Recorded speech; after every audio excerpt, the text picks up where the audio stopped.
बिस्मिल्लाहिर्रहमानिर्रहीम। Dear students, welcome back to STC. बेटा, आज का हमारा टॉपिक है इलेक्ट्रोनेगेटिविटी। तो सबसे पहले हम इलेक्ट्रोनेगेटिविटी को डिफाइन करते हैं और फिर इसके बाद इसके जो फैक्टर्स हैं, इसके जो एप्लीकेशंस हैं, इसके जो ट्रेंड्स हैं, इंशाल्लाह वो हम स्टेप बाय स्टेप पढ़ेंगे। तो आइए पहले इसको हम डिफाइन करते हैं कि ये इलेक्ट्रोनेगेटिविटी क्या है। बेटा, it can be defined as the ability of an atom to attract the shared pair of electron towards itself in a covalent bond is called electronegativity and it is represented by En। बेटा, यहाँ पे हमने इस तरह define किया कि ये जो इलेक्ट्रोनेगेटिविटी है ये किसी भी एटम की जो है क्या है, वो एबिलिटी है, सलाहियत है, जिसकी वजह से ये एक कोवेलेंट बॉन्ड में शेयर्ड पेयर ऑफ इलेक्ट्रॉन को अपनी तरफ ज्यादा खींचता है। तो इस सलाहियत को कहते हैं इलेक्ट्रोनेगेटिविटी। लेकिन अब आपके जहन में यहाँ पे आएगा कि ये कोवेलेंट बॉन्ड है क्या, क्योंकि अभी तक तो हमने ये पढ़ा नहीं है। इंशाल्लाह आने वाले चैप्टर में we will discuss about the covalent bond. तो एनी हाउ मैं अभी थोड़ा सा ये आपको एक्सप्लेन भी करूंगा कि ये कोवेलेंट बॉन्ड है क्या। लेकिन बाय डिफिनीशन सिर्फ आप यहाँ पे इतना जहन में रखें कि जब एक एटम की वो सलाहियत जो कि एक कोवेलेंट बॉन्ड में शेयर्ड पेयर ऑफ इलेक्ट्रॉन को क्या करता है, ज्यादा खींचता है अपनी तरफ, तो इसकी सलाहियत को हम कहते हैं इलेक्ट्रोनेगेटिविटी। और इलेक्ट्रोनेगेटिविटी को हम En पर डिनोट करते हैं। अब सेकंड ये बेटा कि वो covalent bond that is form between the two atoms having same electronegativities is called non polar covalent bond. अब चूंकि स्टार्ट में हमने कहा कि यहाँ पे लाजमी कोवेलेंट बॉन्ड होगा, जहाँ पे इलेक्ट्रोनेगेटिविटी तो वहां पे कोवेलेंट बॉन्ड लाजमी होगा। तो अब वो कोवेलेंट बॉन्ड जिसमें दो एटम्स कंबाइन होते हैं और उनकी इलेक्ट्रोनेगेटिविटी सेम हो, तो बेटा ये कोवेलेंट बॉन्ड का आगे एक और टाइप भी बन सकता है जिसको हम कहते हैं नॉन पोलर कोवेलेंट बॉन्ड। अब इसको नॉन पोलर कोवेलेंट बॉन्ड क्यों कहते हैं, तो आप यहाँ पे टेंशन ना लें, क्योंकि आने वाले चैप्टर में हम बॉन्डिंग के बारे में डिटेल के साथ स्टडी करेंगे। ठीक है बेटा। और सेकंड, जब covalent bond formed between the two atoms having different electronegativities is called non-polar covalent bond। और एक ऐसा कोवेलेंट बॉन्ड जिसमें दो एटम्स कंबाइन होते हैं और उनकी इलेक्ट्रोनेगेटिविटीज क्या हो, डिफरेंट हो, तो ऐसे में उस बॉन्ड को फिर हम क्या कहते हैं, पोलर कोवेलेंट बॉन्ड। तो आइए बेटा ये नॉन पोलर कोवेलेंट बॉन्ड और पोलर कोवेलेंट बॉन्ड को एक एग्जांपल के साथ, एक मिसाल के साथ आगे स्टडी करते हैं। जी बेटा, देखिए बेटा, यहाँ पे हमारे साथ एक हाइड्रोजन है और सेकंड क्लोरीन है। जब ये दोनों मिलते हैं, रिएक्शन करते हैं, तो यहाँ पे बन जाता है HCl यानी हाइड्रोक्लोरिक एसिड। अब बेटा ये जो हाइड्रोजन है इसकी आउटर मोस्ट शील में एक इलेक्ट्रॉन है और इसी तरीके से क्लोरीन की आउटर मोस्ट शील में भी जो है इसकी आउटर मोस्ट शील में 7 इलेक्ट्रॉन हैं। तो जब ये हाइड्रोजन और क्लोरीन रिएक्शन करते हैं तो बेटा इनके बीच जो है वो कोवेलेंट बॉन्ड बनता है। तो यहाँ पे मैं थोड़ा सा आपको डिफाइन करता चलूँ कि ये कोवेलेंट बॉन्ड क्या होता है। तो बेटा जब दो या दो से ज्यादा एटम एक दूसरे के साथ बॉन्डिंग बनाते हैं और वो एक दूसरे के साथ इलेक्ट्रॉन शेयर करते हैं, तो इस किस्म के बॉन्ड को हम कहते हैं कोवेलेंट बॉन्ड। यानी जिस बॉन्ड में इलेक्ट्रॉन की शेयरिंग होती है तो उसको हम कहते हैं कोवेलेंट बॉन्ड। तो बेटा यहाँ पे ये एक इलेक्ट्रॉन जो है ये आप इस तरह मानिए कि ये हाइड्रोजन का इलेक्ट्रॉन है और ये वाला जो है ये क्लोरीन का क्या है, इलेक्ट्रॉन है। वैसे क्लोरीन की आउटर मोस्ट शील में 7 इलेक्ट्रॉन है, इसका एटॉमिक नंबर 17 है। 2 इलेक्ट्रॉन यहाँ पे फर्स्ट शील में, 8 सेकंड शील में और लास्ट वन शील में 7 इलेक्ट्रॉन। तो टोटल जो है क्लोरीन के बनते हैं 17 इलेक्ट्रॉन, और हाइड्रोजन के एटॉमिक नंबर 1 है और इसमें एक इलेक्ट्रॉन है। तो ये जो मैंने स्काई कलर पे रिप्रेजेंट किया है, तो आप इस तरह समझे कि ये वो इलेक्ट्रॉन है जो दोनों एटम्स ने एक दूसरे के साथ शेयर की हैं। अब यहाँ तो इलेक्ट्रॉन शेयर की है, लेकिन ऐसे में जो है ये क्लोरीन एटम ये जो शेयर्ड पैरा इलेक्ट्रॉन है इसको ज्यादा अपने तरफ जो है वो खींचता है। तो इस तरीके से क्लोरीन पर जो है थोड़ा सा पार्शियल नेगेटिव चार्ज आता है, और ऐसे में हाइड्रोजन पर जो है थोड़ा सा यानी पार्शियल पॉजिटिव चार्ज आता है। तो बेटा ये जो हमारे साथ यहाँ पे सिंबल आप देख सकते हैं, ये डेल्टा का सिंबल है, ठीक है, और यहाँ पे हम पार्शियल के लिए इस्तेमाल करते हैं। तो हाइड्रोजन पर पार्शियल पॉजिटिव जबकि क्लोरीन पर पार्शियल नेगेटिव चार्ज आएगा, और ऐसे में हाइड्रोक्लोरिक एसिड बन जाती है। तो बेटा याद रखिए कि HCl में अक्सर बच्चे कहते हैं कि यहाँ पे पॉजिटिव नेगेटिव नहीं, हाइड्रोजन और क्लोरीन के बीच जो है कोवेलेंट बॉन्ड है, लेकिन अब जो है ऐसे में इन दोनों की इलेक्ट्रोनेगेटिविटीज जो है वो डिफरेंट है। हाइड्रोजन और क्लोरीन की इलेक्ट्रोनेगेटिविटीज डिफरेंट हैं। तो फिर ऐसे में जो ये बॉन्ड बन जाता है तो इसको हम कहते हैं पोलर कोवेलेंट बॉन्ड। यहाँ पे पोल्स बन जाते हैं, आप देखिए यहाँ पे पार्शियल पॉजिटिव पोल है, यहाँ पे पार्शियल नेगेटिव पोल है, पोलरिटीज बन जाते हैं।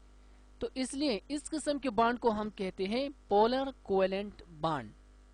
जी बेटा आगे हम एक और एग्जांपल पढ़ते हैं, ठीक है बेटा। यहाँ पे हमारे साथ दो हाइड्रोजन एटम्स हैं, और हाइड्रोजन दोनों की जो है इलेक्ट्रोनेगेटिविटीज की जो वैल्यूज है वो सेम है, क्योंकि सेम टाइप ऑफ एटम है।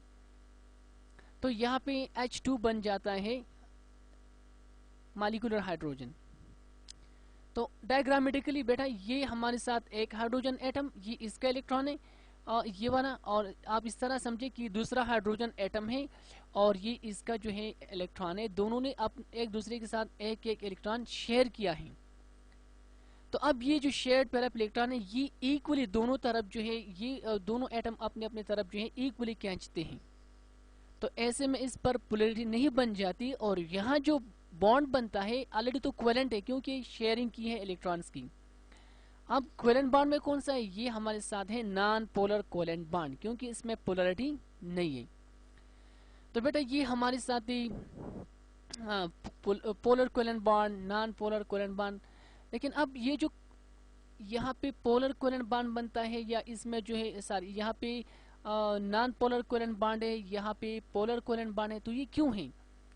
तो इसका मतलब है कि आगे हमने इलेक्ट्रोनेगेटिविटीज के जो है वो फैक्टर्स सीखने हैं, स्टडी करने की कौन से ऐसे फैक्टर हैं जिसकी वजह से तमाम एलिमेंट्स की क्या है कि इलेक्ट्रोनेगेटिविटी की जो वैल्यूज है वो डिफरेंट आ रही है। तो बेटा इसके लिए हमने फैक्टर स्टडी करने, तो ये हमारे साथ है फैक्टर्स अफेक्टिंग इलेक्ट्रोनेगेटिविटी। तो यहाँ पे तकरीबन 4 जो है फैक्टर्स हमने शेयर की हैं कि इनकी वजह से जो है इलेक्ट्रोनेगेटिविटी इफेक्ट होती है। Number first nuclear charge. देखिए बेटा जहाँ पे जिस एटम में न्यूक्लियर चार्ज जो है वो बढ़ता है तो ऐसे में इलेक्ट्रोनेगेटिविटी भी उसकी बढ़ जाती है, यानी वो एटम ज्यादा अपनी तरफ इलेक्ट्रॉन को खींचेगा जिस एटम में क्या है चार्ज ज्यादा हो। रिसेंटली भी बेटा हमने यहाँ पे कुछ एग्जांपल स्टडी की, आप देख सकते हैं यहाँ पे। अब इसके साथ अगर आप देखें यहाँ पे एक प्रोटॉन है, यहाँ पे 17 प्रोटॉन है, तो ये शेयर्ड पैरा इलेक्ट्रॉन जो है इस तरफ ज्यादा खींचे आ रही है क्योंकि यहाँ पे चार्ज ज्यादा है, यहाँ पे चार्ज कम है। तो जितना ही चार्ज ज्यादा होगा इतना ही इलेक्ट्रोनेगेटिविटी की वैल्यूज भी ज्यादा होगी। Second atomic radii. अब जब एटॉमिक रेडियाई बढ़ती है तो ऐसे में इलेक्ट्रोनेगेटिविटी की जो वैल्यूज है वो क्या है बेटा वो कम हो जाती है, डाउन हो जाती है। कैसे, अब इसके लिए हम एक एग्जांपल लेंगे इंशाल्लाह। थर्ड वन हमारे साथ है शील्डिंग इफेक्ट। जितना शील्डिंग इफेक्ट ज्यादा होगा जिस एटम में तो वहां पे इलेक्ट्रोनेगेटिविटी की वैल्यूज कम होगी। और नेक्स्ट वन हमारे साथ है इलेक्ट्रॉनिक कन्फिग्रेशन, लेकिन ये थोड़ा सा टेक्निकल टॉपिक है, बहरहाल आप इंशाल्लाह हायर क्लासेस में सीखोगे डिटेल के साथ। लेकिन जस्ट यहाँ पे हम इतना सिर्फ कह सकते हैं कि completely filled and half filled orbitals are stable. वो ऑर्बिटल जो फुल फिल्ड हो या हाफ फिल्ड हो तो वो स्टेबल होते हैं, और उसमें इलेक्ट्रॉन की एडिशन जो है वो थोड़ी सी डिफिकल्ट होती है। तो जब स्टेबिलिटी बढ़ती है तो ऐसे में इलेक्ट्रोनेगेटिविटी कम हो जाती है, यानी वो इलेक्ट्रॉन आसानी से एक्सेप्ट नहीं करते। जी, तो बेटा ये हमारे साथ फैक्टर्स हैं जो कि इलेक्ट्रोनेगेटिविटी को इफेक्ट करती हैं। अब हम ट्रेंड्स की तरफ चलते हैं कि अगर हम पीरियोडिक टेबल में देखें तो ट्रेंड्स क्या होगी इलेक्ट्रोनेगेटिविटी की। तो ट्रेंड्स हम सबसे पहले स्टडी करते हैं इन पीरियड्स। तो बेटा electronegativity increases from left to right. जब हम period wise left to right चलते हैं तो इलेक्ट्रोनेगेटिविटी की वैल्यूज क्या है, वो ज़्यादा होती हैं। अब ये ज़्यादा क्यों होती है, इसके पीछे जो है रीज़न क्या है? रीज़न ये है कि due to the increasing nuclear charge, कि जब हम लेफ्ट टू राइट चलते हैं तो चार्ज बढ़ता है। देखिए आप यहाँ सामने देख सकते हैं, ये हमारे साथ लिथियम है और इसका जो एटॉमिक नंबर है 3, इसमें 3 प्रोटॉन 3 इलेक्ट्रॉन। ये बेरियम में एटॉमिक नंबर 4, यानी 4 प्रोटॉन और 4 इलेक्ट्रॉन। यहाँ पे बोरान है 5, इसके साथ जो है वो प्रोटॉन है और 5 इलेक्ट्रॉन। कार्बन है 6 proton 6 electron and so on. तो बेटा जितने जैसे ही हम लेफ्ट टू राइट चलते हैं तो न्यूक्लियर चार्ज बढ़ता है। और रिसेंटली हमने फैक्टर्स में स्टडी किया है कि अगर न्यूक्लियर चार्ज जो है वो बढ़ेगा तो इलेक्ट्रोनेगेटिविटी भी बढ़ेगी। तो इसका मतलब है अगर हम लेफ्ट टू राइट जाएंगे तो इलेक्ट्रोनेगेटिविटी की वैल्यू जो है वो बढ़ेगी, वो ज़्यादा हो जाएगी, वो इंक्रीज होती है। ठीक है, अब यहाँ पे एक एग्जांपल हमने लिया कि ये बोरान है, इसका जो एटॉमिक नंबर है वो 5 है, इसके साथ 5 जो है वो प्रोटॉन है और 5 इसके साथ इलेक्ट्रॉन है। सामने साथ में जो है कार्बन है, इसके साथ 6 इलेक्ट्रॉन से और 6 इसके साथ जो है वो क्या है, प्रोटॉन से। ये तो क्लियर बात है कि यहाँ पे चार्ज ज़्यादा होगा और यहाँ पे चार्ज कम है। तो मतलब इस किस्म के एटम में इलेक्ट्रॉन जो है वो शेयर्ड पेयर ऑफ इलेक्ट्रॉन को क्या है कि अट्रैक्ट करने की सलाहियत ज़्यादा होगी और इसमें सलाहियत कम होगी। तो इसी तरीके से जितनी हम लेफ्ट टू राइट चलते हैं तो एक एटम की दूसरे से इलेक्ट्रोनेगेटिविटी बढ़ती है। तो ये हमारे साथ है ट्रेंड्स इन द पीरियड्स। अब बेटा इसके बाद हम ट्रेंड स्टडी करते हैं इन द ग्रुप्स। तो यहाँ पे हमने लिखा है कि electronegativity decreases from top to bottom. जब हम ग्रुप में टॉप टू बॉटम आते हैं तो इसकी जो इलेक्ट्रोनेगेटिविटी वैल्यूज है एलिमेंट्स की वो क्या है, वो कम हो जाती हैं। अब ये कम क्यों हो जाती है? Due to the increasing shielding effect and atomic radii. ऐसे में जो शील्डिंग इफेक्ट है या एटॉमिक रेडियाई वो बढ़ती है, इसीलिए ट्रेंड्स जो है वो क्या है कि इलेक्ट्रोनेगेटिविटी डिक्रीज होती है। क्यों? देखिए बेटा यहाँ पे मैंने एग्जांपल ये हमारे साथ क्या है फर्स्ट ग्रुप की एलिमेंट्स है, इसमें से मैंने ये लिथियम और जो है सेकंड सोडियम का एग्जांपल उठाया यहाँ पे। अगर हम लिथियम को देखें तो यहाँ इस जो है इसके साथ 3 प्रोटॉन है और 3 इलेक्ट्रॉन है।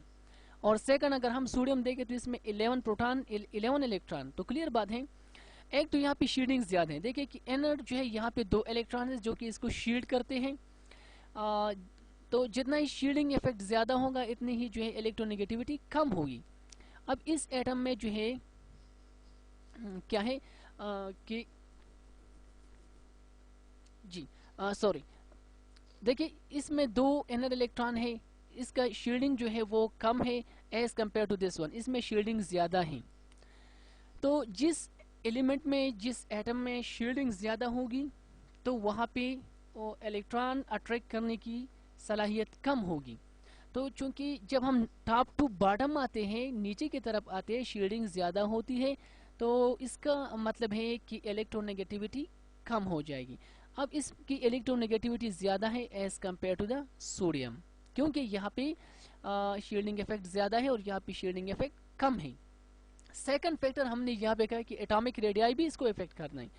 तो अगर हम देखें तो यहाँ पे बेटा ये जो हमारे साथ डिस्टेंस फ्रॉम द न्यूक्लियस भी इसको हम कह सकते हैं। एटॉमिक रेडियस का रेडियस कम है और इसका रेडियस ज़्यादा है। तो जितना ही एक एटम आउटर मोस्ट शील वाले इलेक्ट्रॉन जो है या आउटर मोस्ट शील जो है वो न्यूक्लियस से दूर होगा तो उतनी ही इस समय जो है इलेक्ट्रॉन गेन करने की या अट्रैक्ट करने की सलाहियत कम होगी। तो बेटा यहाँ पे डिस्टेंस ज़्यादा है, यानी यहाँ पे एटॉमिक रेडियाई ज़्यादा है और यहाँ पे एटॉमिक रेडियाई कम है, तो यहाँ पे इलेक्ट्रॉन को अट्रैक्ट करने की सलाहियत ज़्यादा है as compare to this one. तो वही बात क्लियर है कि जो ही हम टॉप टू बॉटम चलते हैं तो इलेक्ट्रोनेगेटिविटी कम होती है, इसकी ज़्यादा है और इसके कम है। अगर हम नीचे आएंगे तो यहाँ और भी कम है, इसके नीचे और भी कम हो जाएगी। तो बेटा ये हमारे साथ है ट्रेंड्स इन द ग्रुप्स। अब बेटा आप जहन में रखिए कि हमारे साथ पीरियोडिक टेबल में तो बहुत सारे एलिमेंट्स हैं, लेकिन इनमें से सबसे ज़्यादा जो इलेक्ट्रोनेगेटिविटी है वो क्या है, फ्लोरीन की है, और सबसे कम जो इलेक्ट्रोनेगेटिविटी वैल्यूज है वो सीजियम की है। अब आपके जहन में क्वेश्चन आएगा कि ये किस बुनियाद पर जो है इसको अरेंज किया है, हम कैसे मालूम करते हैं। तो बेटा ये टॉपिक चूँकि हमारा नहीं है, बहरहाल आप सिर्फ जहन में ये रखिए कि हमारे साथ इसके लिए स्केलिंग है, क्योंकि इलेक्ट्रोनेगेटिविटीज़ जो है ये एब्सोल्यूट वैल्यूज़ नहीं है, ये रिलेटिव है। तो इसीलिए इसके लिए जो है स्केलिंग है, मतलब स्केल्स है। तो वो जो है दो हमारे साथ साइंटिस्ट है, एक पोलिंग स्केल है जिसका मैथमेटिकल फार्मूला यही है, और सेकंड हमारे साथ क्या है, मोलिकन स्केल है जिसका फार्मूला यही। तो इसकी मदद से जो है मुख्तलिफ एलिमेंट्स के, सारे एलिमेंट्स के जो है वो इलेक्ट्रोनेगेटिविटीज़ फाइंड की है। अब ये फार्मूला क्या है, कैसे काम करता है, तो बेटा इंशाल्लाह you will learn about this in the next higher classes. तो ये था आज का हमारा टॉपिक इलेक्ट्रोनेगेटिविटी। अगर इसमें कोई क्वेश्चन है, कोई शक है तो बेशक आप पूछिए कमेंट करके। और अगर अभी तक आप लोगों ने हमारे चैनल को सब्सक्राइब नहीं किया है तो काइंडली आप इसको सब्सक्राइब करें। और till next video, next lecture, take care, अल्लाह हाफिज़।